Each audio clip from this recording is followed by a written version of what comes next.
Hello and welcome back to this video series on using Spaza Commerce. In this video, we will be going over the taxes section in the admin control panel of the Spaza Commerce platform. So if you haven't done so yet, sign in at www.spaza.co and select the store that you'd like to work on in this episode.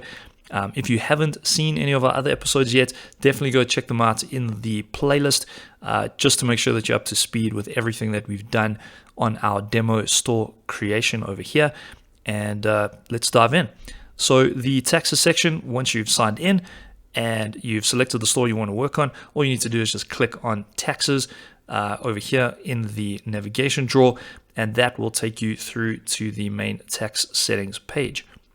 So adding taxations is obviously region specific, so certain taxations might not apply to certain countries, and Spaza Commerce has kept things very flexible where you're able to, through this interface, add a tax type for a applicable country, and that's exactly what we're going to look at now.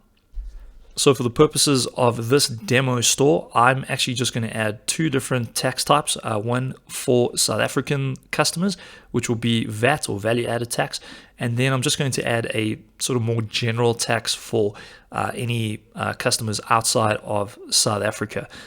Then the taxes that you add here will then automatically be applied to the orders that you receive from your customers, depending on the country that they choose in their billing address settings, which is actually really great. So it actually keeps things really flexible.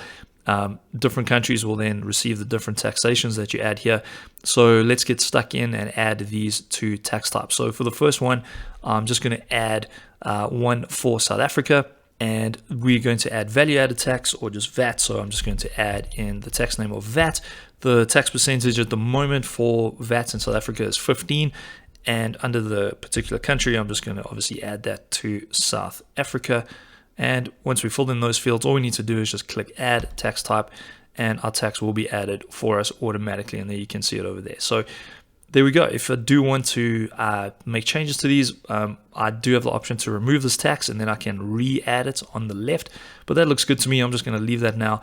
And now let's add a general tax for the rest of the world. So for anyone who buys products from my store outside of South Africa. So I'm just going to call this general tax, and let's make that 10%. And under the applicable countries, I'm just going to say remaining countries, and then just click add tax type. And that's done. And that's all you need to do. So our store is actually ready to go in terms of its taxations. As always, thank you so much for watching this video. Please leave your questions and comments in the comment section below, and I will see you in the next one.